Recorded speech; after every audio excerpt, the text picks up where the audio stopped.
नमस्कार, मैं doctor Shipra Gupta, reader education department Biyani girls BEd college gurukpo.com में आपका हार्दिक स्वागत करती हूँ। हम आज अधिगम सिद्धांत के अंतर्गत जीन पियाजे के ऊपर चर्चा करेंगे। जीन पियाजे जो कि विकासात्मक मनोविज्ञान के आधार स्तंभ माने जाते हैं, उन्होंने संज्ञानात्मक विकास का सिद्धांत दिया, जिसका उद्देश्य था शिशु काल से प्रौढ़ अवस्था तक के जो विचार थे उनका अध्ययन करना। जीन पियाजे ने माना कि जो अधिगम होता है वो पारस्परिक विकास सिद्धांत के आधार पर होता है, जिसके लिए उन्होंने मुख्य रूप से 4 तत्वों का वर्णन किया है, जिसमें पहला है जैविक परिपक्वता, दूसरा है भौतिक वातावरण, तीसरा है सामाजिक वातावरण और चौथा है संतुलन। जैविक परिपक्वता का अर्थ होता है कि आपकी जो अधिगम करता है उसकी मांसपेशियां एवं जो इंद्रियां होती हैं, जब तक वो मैच्योर नहीं होंगी तब तक किसी भी प्रकार का कोई अधिगम संभव नहीं है। भौतिक वातावरण, किसी भी अधिगम की यदि हम बात करते हैं तो उसके अंतर्गत जो अधिगम करता होता है उसकी जो ज्ञानेंद्रियां होती हैं, सेंसर्स होते हैं, उसके द्वारा ही वो अधिगम का प्रत्यक्षीकरण करता है।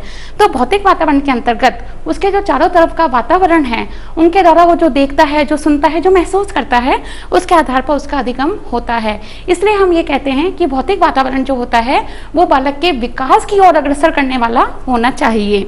सामाजिक वातावरण, क्योंकि हम मनुष्य हैं और मनुष्य जो है वो एक समाज के अंतर्गत रहता है, तो जो समाज होता है वो बालक के अंतर्गत सहयोग, स्पर्धा, प्रतियोगिता, संस्कृति आदि का विकास करता है।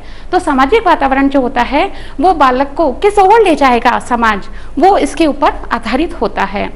बात करते हैं हम संतुलन की। संतुलन जो है वो जैविक परिपक्वता, भौतिक वातावरण, सामाजिक वातावरण, इन तीनों के मध्य जो समन्वय करता है वो होता है संतुलन। एक अधिगमकर्ता जो होता है उसका अधिगम तभी परिपूर्ण होता है जब इन तीनों का समन्वय हो जाता है।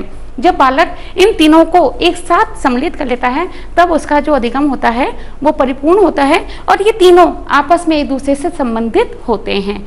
यदि बालक का भौतिक वातावरण अच्छा नहीं होगा, सामाजिक वातावरण नहीं अच्छा होगा, तो उसके अंदर जो जैविक परिपक्वता है वो भी नहीं होगी। तो जो अधिगम है वो इन तीनों के द्वारा प्रभावित होता है। धन्यवाद। इससे आगे की जानकारी के लिए आप लॉगिन कीजिए gurukpo.com। Thank you, thank you, thank you.